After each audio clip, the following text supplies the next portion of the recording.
prior to being wounded, I served in the Army. I had been in the Army for my entire adult life, and I loved doing what I did, flying helicopters, and it's a pretty cool job to have. And traveling around the world and defending, my Constitution and my nation.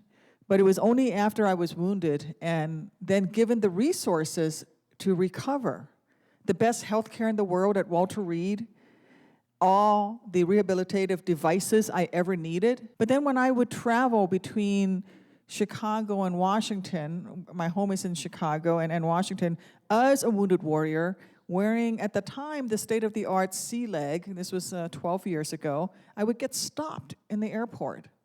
I would get stopped and people would say, "Can I see that leg? We're saving up money for my dad or my brother or our son or our daughter to get one. And we just want to touch it. We just want to see what it's like." And I was given that even before I was sitting up in bed.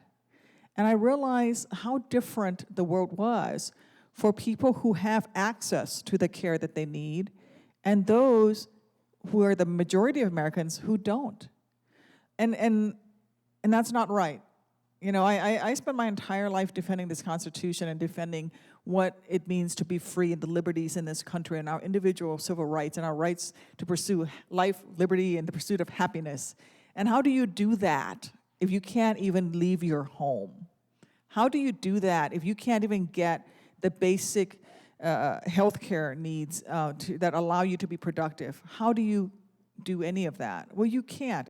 Technology breaks down barriers, and it's going to do that. It does that in amazing ways today, and I don't think we can even envision the technology and innovations coming in the future, but I just know it's going to continue to break down those barriers. Number two, we just need to, inability is a result sometimes, but our focus needs to be on ability.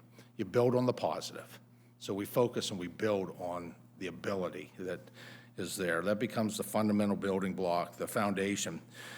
Number two, and I saw this with all kinds of degrees and significance and intensities of disability. In fact, the more intense and more complex the disability, the more this seemed to ring true, is that attitude overcomes all challenges.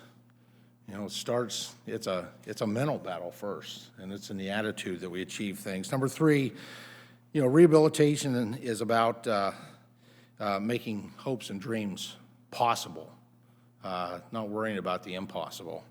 And finally, that determination drives success. I think it's important for people to have these have the ability to have these devices, the rehab, and even just staying fit, because it keeps medical costs down in the long run. Otherwise, if I didn't have the leg that I had, I would probably be sitting on my couch, no word of a lie, eating bonbons because I don't want to walk up the street. And I wouldn't be in the condition that I am right now. In February, did the Empire State Building run-up, and I did 86 floors. But I have to say it's because I've been able to get up and do the different things I do because of the devices that I have.